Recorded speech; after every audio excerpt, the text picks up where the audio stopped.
dan difasilitasi di salah satu panti sosial. Ya kalau memang nggak bisa, mungkin saya akan minta bantuan orang-orang yang di Indonesia. Kalau keluarganya memang tidak mau menerima ya. Iya benar Miss. Tapi kita nggak boleh suudon juga kan? Iya Miss ya. Mungkin keluarganya masih marah, tetapi mungkin ya dari berjalannya waktu keluarganya mungkin baik-baik saja. Tapi untuk saat ini itu keluarganya itu gimana, nggak merespon loh Miss. Dia malah mau minta nomor orang Bangladesh itu, pacarnya kakaknya ini, nggak tahu dia komunikasi apa gitu.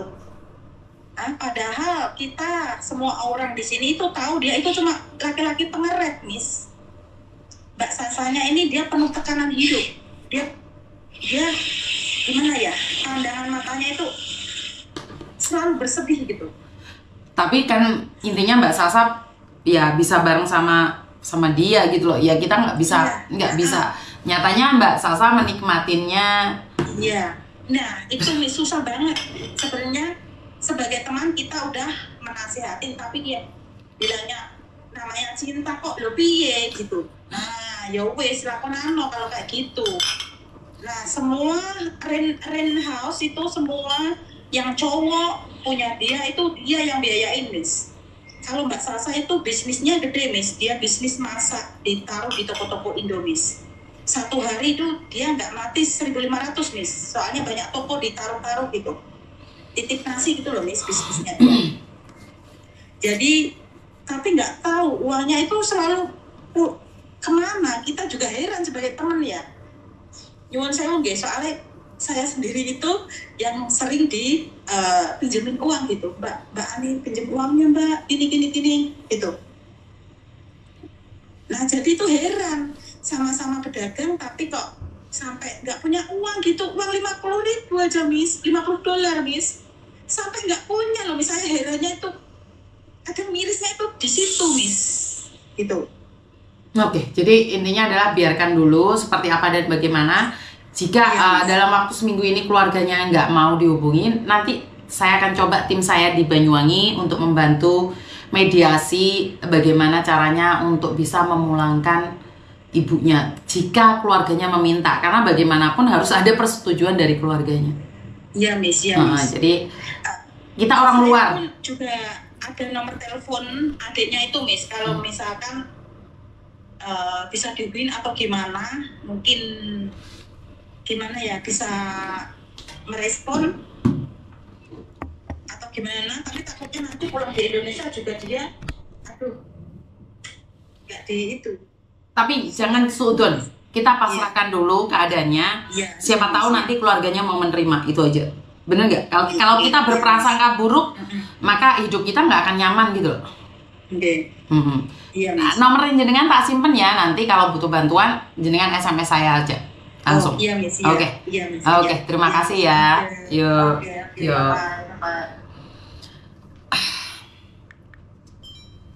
Nggak bisa ngomong apa-apa saya. Cerita hidup manusia berbeda-beda. Saya selalu mengingatkan pada kalian semua bahwa kehidupan ini tidak semuanya sama. Kita sama-sama bekerja di luar negeri, kita sama-sama menjadi kaburan, kita sama-sama menjadi anak overstay. Tetapi nasib kita tidak sama. Begitu juga dengan Miss Yuni selalu katakan, 5 jari kita, ibu jari, anak jari, jari kelingking itu berbeda juga. Ada yang panjang, ada yang pendek. Dan fingerprint kita juga beda-beda. Karena itu kita tidak bisa membandingkan nasib kita dengan orang lain. Sama-sama bekerja di rumah majikan yang sama, pekerjaan yang sama, rezekinya juga beda. Semua bisa di-copy pasta, gaya, gimmick, apapun bisa ditiru orang. Tetapi percayalah, rezeki nggak bisa ditiru.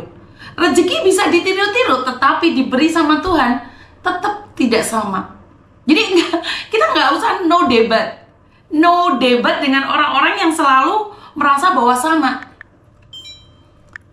Saat saya selalu mengingatkan orang lain, mereka terlalu dalam mengata-ngatai saya.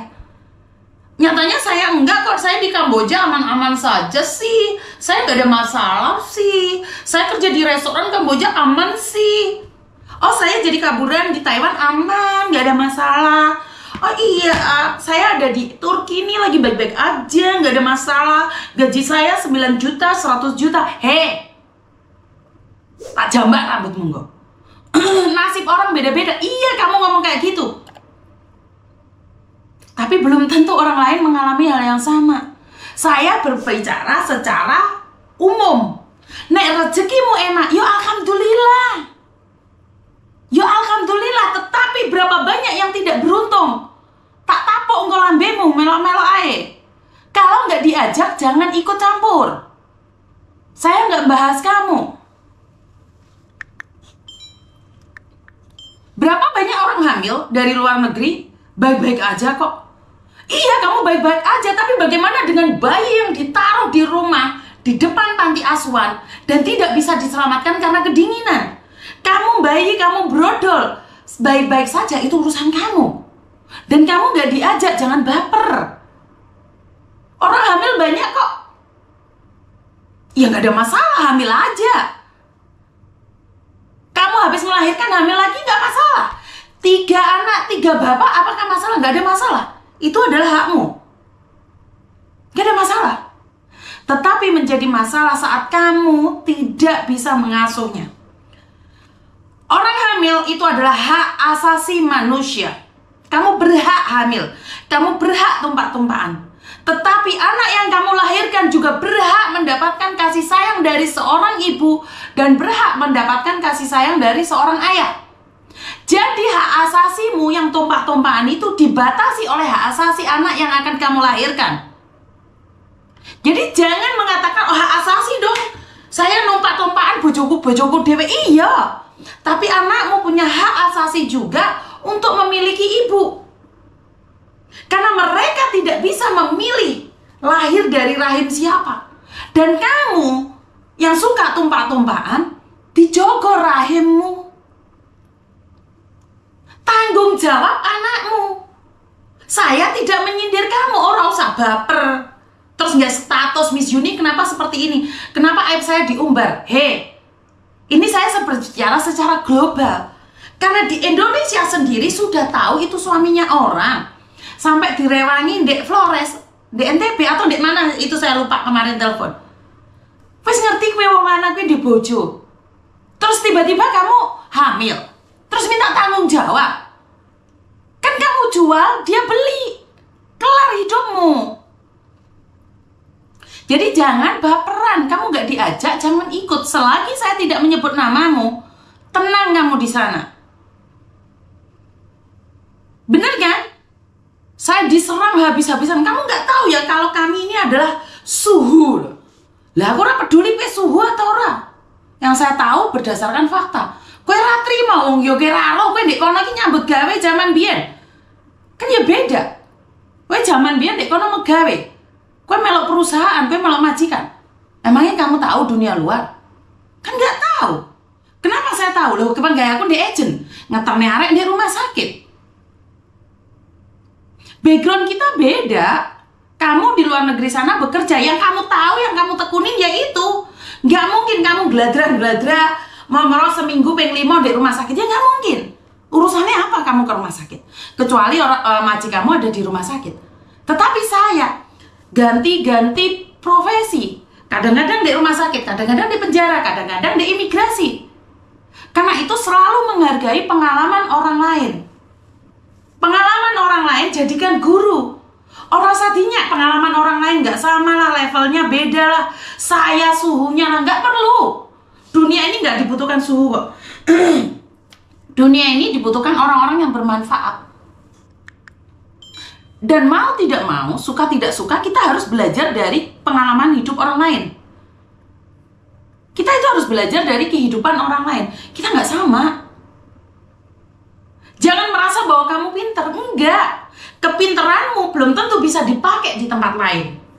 Hebat kamu di sini, belum tentu kamu bisa hebat di tempat lain. Orang nggak akan menghargai kita juga. Orang juga tidak wajib tahu siapa kita. Emangnya saya selalu, masa sih nggak tahu? Saya kan YouTuber terkenal, saya kan TikToker terkenal. Enggak juga. Orang nggak semuanya tahu siapa kamu kok. Bener nggak sih? Jadi Secara kenyataan, hidup ini berdasarkan fakta. Egomu yang ketinggian, mimpimu yang ketinggian. Maka naik serempet helikopter ndak semua. Apa? Ora trimo? Nesu, laporan. Ya kono punya dagangan pusat, kene ra duwe. Budal ya wis meneng dhewe.